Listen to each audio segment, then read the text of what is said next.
सबसे पहले हरियाणा के एएसआई संदीप लाठर के मामले में तो उनका पोस्टमार्टम हो रहा है और रोहतक पीजीआई में एएसआई संदीप का पोस्टमार्टम चल रहा है। तब पोस्टमार्टम के बाद जींद बेदा से जुलाना में अंतिम संस्कार होगा और एडीजीपी की पत्नी पर एफआईआर दर्ज होने के बाद परिवार राजी हुआ है। आईएएस अमनीत पी कुमार के खिलाफ एफआईआर दर्ज की गई। अमनीत के भाई पर भी मामला दर्ज किया गया और वो आम आदमी पार्टी के विधायक हैं अमित रतन, जिन पर एफआईआर दर्ज की गई है। एफआईआर में बता दें कि एडीजीपी पूरन कुमार के गनमैन का भी नाम दर्ज है और संदीप की पत्नी संतोष की शिकायत पर एफआईआर दर्ज की गई है। एएसआई संदीप लाठर ने गोली मारकर आत्महत्या की थी और उन्होंने अपनी जान देने से पहले एक वीडियो बनाया और 3 पेजों का सुसाइड नोट भी लिखा गया, जिसमें उन्होंने जिक्र किया कि एडीजीपी उनका परिवार भ्रष्टाचार में लिप्त है और कुल मिलाकर उन्होंने सवाल उठाए और कहा कि वो अपनी जान देने जा रहे हैं। तो उसके बाद परिवार लगातार यही कह रहा है कि इंसाफ चाहिए, उसके बाद ही पोस्टमार्टम होगा, उसके बाद ही अंतिम संस्कार होगा। तो सहमति बन गई है और आईएएस अमनीत और एमएलए भाई पर एफआईआर दर्ज हुई है, जिसके बाद बाकी की कार्रवाई चल रही है। तो सीधा रुख करेंगे पीजीआई रोहतक से। मेरे सहयोगी प्रदीप धनखड़ हमारे साथ लाइव मौजूद हैं। प्रदीप, क्या कुछ इस समय की अपडेट है? और सबसे बड़ा सवाल है आईएएस अमनीत और उनके भाई पर जो एफआईआर दर्ज हुई, इसके बाद क्या उनका कोई रिएक्शन सामने आया?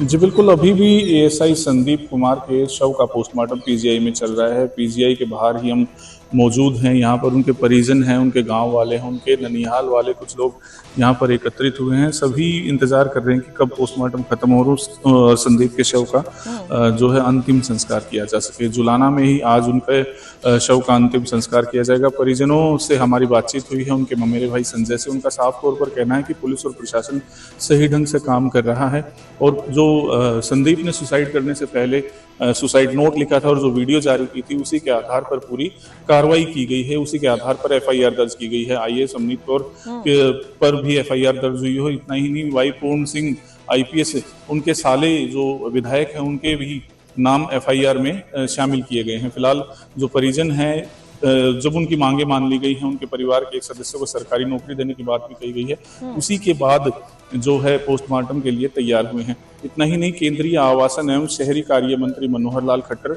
जो कि हरियाणा के पूर्व मुख्यमंत्री रहे हैं, उन्होंने भी परिजनों से मुलाकात की है, जांच का उचित आश्वासन दिया है और सभी मांगे मानने की जानकारी भी पीजीआई में पहुंचकर उन्हें दी है। वो परिजनों से मुलाकात की और उनका ढांढस भी बंधाया है। इतना ही नहीं, केंद्रीय जो मंत्री हैं मनोहर लाल खट्टर, उन्होंने साफ तौर पर आश्वासन दिया है कि जो बच्चे हैं एएसआई के संदीप के, उनकी पढ़ाई लिखाई और उनके गुजर बसर का पूरी व्यवस्था सरकार करेगी और सारी चीजें देखने का काम करेगी। जी गुजर। प्रदीप, इसमें बड़ा सवाल है जिसका जिक्र मैंने पहले भी किया, क्या आईएएस पत्नी जो हैं अमनीत और उनके भाई, उनका कोई रिएक्शन आया? एफआईआर उन पर दर्ज हुई है जो इल्जामात लगाए गए संदीप की ओर से। जी, दरअसल अभी फिलहाल किसी तरह का कोई बयान ऑफिशियल तौर पर सामने नहीं आया है। एफआईआर भले ही पुलिस ने दर्ज कर लिया क्योंकि भ्रष्टाचार के आरोप लगाए थे एडीजीपी वाई पूर्ण सिंह और उनके परिवार के अन्य सदस्यों पर। संदीप ने मौत से पहले, अपनी खुदकुशी करने से पहले, एक सुसाइड नोट भी लिखा था और वीडियो भी जारी किया था। उसी के बाद एफआईआर दर्ज हुई है, लेकिन उनके परिवार के किसी अन्य सदस्य का कोई बयान फिलहाल सामने नहीं आया है। ठीक है, आपका रुख करेंगे। बहुत बहुत फिलहाल शुक्रिया। और कुल मिला के बड़ा मामला और इस पे सबकी नजरें टिकी हुई हैं। खास तौर पर अगर बात की जाए तो 2 सुसाइड किए गए। पहला सुसाइड किया एडीजीपी ने और उनकी तरफ से सुसाइड नोट लिखा गया, बड़ा सुसाइड नोट लिखा गया। और इसके अलावा परिवार ने जो इल्जाम लगाए, परिवार की ओर से जो मांग की गई, तो दूसरी तरफ एएसआई संदीप का सुसाइड। उधर एएसआई संदीप लाठर के परिवार से मिले हैं मनोहर लाल। रोहतक पीजीआई पहुंचकर परिवार से मुलाकात की गई। मनोहर लाल ने परिजनों को जांच का भरोसा दिया है। रोहतक पीजीआई में बता दें कि एएसआई का पोस्टमार्टम हो रहा है, परिवार को हर संभव मदद दी जाएगी, ये मनोहर लाल ने कहा है, जो समय मंत्री हैं। और सेंटर तो एएसआई संदीप की पत्नी को नौकरी दी जाएगी। उन्होंने कहा बच्चों की पढ़ाई का खर्च सरकार उठाएगी। तो ये सारी मांगे मानी गई हैं, जिसका जिक्र भी हमारे सहयोगी थोड़ी देर पहले कर रहे थे कि मांगे मानने के बाद ही परिवार राजी हुआ है। परिवार ने हाँ भरी है कि पोस्टमार्टम करवाएंगे, उसके बाद अंतिम संस्कार किया जाएगा। तो अभी की बात की जाए तो मनोहर लाल परिवार से मिले। सबसे पहले तो ये जो घटनाएं हुई हैं वो मैं दोनों घटनाओं की एक साथ बात करता हूँ तो बड़ी दुर्भाग्यपूर्ण घटनाएं हैं और इन घटनाओं को नहीं होना चाहिए था, लेकिन अब जो हुई है आज की स्थिति इन चीजों को संभालने की है। दुर्भाग्य से जो पहली घटना हुई उसमें कुछ राजनीतिक लोगों ने उसको एक राजनीतिक रंगत देने की बात की और बिरादरी के नाते से की बात का विलंब की, जो उचित नहीं था। अब ये दूसरी घटना हुई है, मैं तो यही अपील करूंगा दोनों परिवारों से भी और समाज के सब अग्रणी लोगों से भी इन विषयों को बिरादरी का विषय न बनाए, जाति का विषय न बनाए और न ही इसमें से कोई राजनीति करेंगे इसके अंदर आने दें।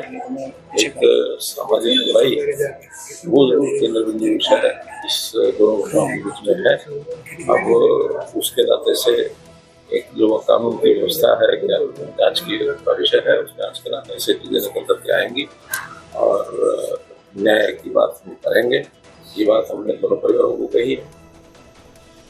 तो एसआई की आत्महत्या का ये सारा मामला और इस मामले में लगातार नजरें टिकी हुई हैं, क्योंकि इल्जामात लगाए गए सीधे एडीजीपी पर। एडीजीपी ने भी सुसाइड किया और उसमें उन्होंने लिखा कि दलित होने की वजह से उन पर लगातार इस तरीके उन्हें प्रताड़ित किया गया, जिसकी वजह से वो अपनी जान दे रहे हैं। दूसरी तरफ बात की जाए एएसआई संदीप लाठर की, तो उन्होंने भी अपनी जान दे दी और उन्होंने ये कहा कि गिरफ्तारी की डर की वजह से ये एडीजीपी की ओर से सुसाइड किया गया।